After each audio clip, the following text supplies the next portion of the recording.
საქართველოს შეიარაღებული ძალების გაერთიანებული შტაბის ხელმძღვანელის თანამდებობაზე პოლკოვნიკი ირაკლი ძნელაძე დაინიშნა.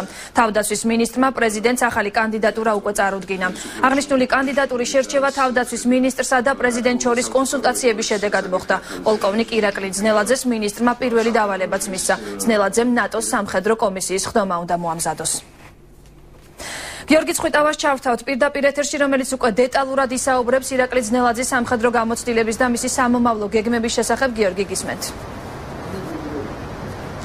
დილომშვიდობისა ნინო, საქართველოს შეიარაღებული ძალების გაერთიანებულ შტაბს ახალი უფროსი ყავს, აქამდე დაახლოებით ოქტომბრის თვიდან ეს პოსტი იყო ფაქტობრივად ვაკანტური, იქიდან გამომდინარე, რომ ბრიგადის გენერალ გიორგი კალანდაძეს სასამართლომ უფლებამოსილება შეუჩერა, ხოლო მის მოვალეობას ბრიგადის გენერალი ვახტანგ კაპანაძე ასრულებდა. დღეს დილის 10 საათზე მოხდა ირაკლი ძნელაძის წარდგინება პირად შემადგენლობასთან. ეს წარდგინება მოახდინა თავდაცვის მინისტრმა ირაკლი ალასანიამ, რომელმაც განაცხადა, რომ ამ კანდიდატურის შერჩევა მოხდა, კონსულტაციები მოხდა თვითონ საქართველოს პრეზიდენტთან, ხოლო ამის შემდეგ მოხდა ამ კანდიდატურის დანიშვნა ამ თანამდებობაზე. ჩვენ შეგვიძლია ალასანიას კომენტარი მოვისმინოთ. დღეს მე წარუდგინე საქართველოს პრეზიდენტს პოლკოვნიკი ძნელაძის კანდიდატურა გაერთიანებული შტაბების ხელმძღვანელის თანამდებობაზე. ეს იყო ჩვენი კონსულტაციების შედეგი და გავეცი ასევე პირველივე მითითებები მივეცი გაერთიანებული შტაბების ახალ ხელმძღვანელს, რომ სასწრაფოდ დაიწყოს ნატოს კომიტეტის ვიზიტის მომზადება საქართველოში, რომელიც გადადებული იყო რაღაც პერიოდით.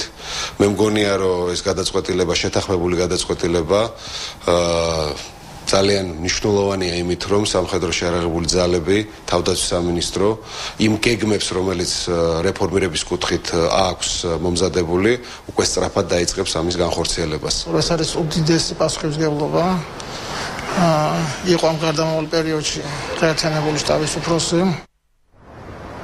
რაც შეეხება თავად პოლკოვნიკ ძნელაძეს, ის ბოლო პერიოდში მსახურობდა საქართველოს სამხედრო წარმომადგენლად უკრაინაში, მანამდე კი 20 წლის მანძილზე ის მსახურობდა საქართველოს შეიარაღებულ ძალებში, ბოლო პერიოდში ასევე J3-ის დეპარტამენტში და მას საკმაოდ სოლიდური გამოცდილება აქვს. რაც შეეხება ბრიგადის გენერალ ვახტანგ კაპანაძეს, ის ჯერჯერობით ასრულებს კვლავ გაერთიანებული შტაბის უფროსის პირველი მოადგილის ფუნქციას და უკვე დღის მთავარ გამოშვებაში საღამოს 9 საათზე დეტალებს შევთავაზებთ ჩვენს მაყურებელს.